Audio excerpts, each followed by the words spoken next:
زید بن اسلم نے خبر دی، انہیں ایاز بن عبداللہ نے اور ان سے ابو سعید خدری رضی اللہ عنہ نے بیان کیا کہ رسول اللہ صلی اللہ علیہ وسلم عید الاضحیٰ یا عید الفطر میں عیدگاہ میں تشریف لے گئے، پھر نماز کے بعد لوگوں کو واعظ فرمایا اور صدقے کا حکم دیا۔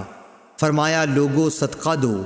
پھر آپ صلی اللہ علیہ وسلم عورتوں کی طرف گئے اور ان سے بھی یہی فرمایا کہ عورتوں صدقہ دو کہ میں نے جہنم میں بکثرت تم ہی کو دیکھا ہے۔ عورتوں نے پوچھا کہ یا رسول اللہ ایسا کیوں ہے؟ آپ نے فرمایا اس لیے کہ تم لعن و طعن زیادہ کرتی ہو اور اپنے شوہر کی ناشکری کرتی ہو۔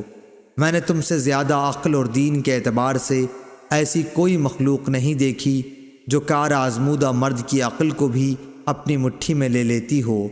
ہاں اے عورتوں، پھر آپ واپس گھر پہنچے تو ابن مسعود رضی اللہ عنہ کی بیوی زینب آئیں اور اجازت چاہی۔ آپ سے کہا گیا کہ یہ زینب آئی ہیں۔ آپ صلی اللہ علیہ وسلم نے دریافت فرمایا کون سی زینب؟ کیونکہ زینب نام کی بہت سی عورتیں تھیں۔ کہا گیا کہ ابن مسعود رضی اللہ عنہ کی بیوی۔ آپ نے فرمایا اچھا انہیں اجازت دے دو۔ چنانچہ اجازت دے دی گئی۔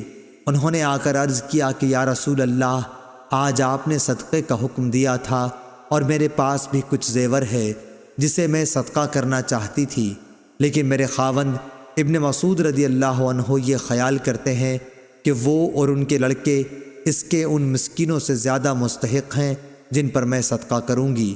رسول اللہ صلی اللہ علیہ وسلم نے اس پر فرمایا کہ ابن مسعود رضی اللہ عنہ نے صحیح کہا، تمہارے شوہر اور تمہارے لڑکے اس صدقے کے ان سے زیادہ مستحق ہیں جنہیں تم صدقے کے طور پر دو گی۔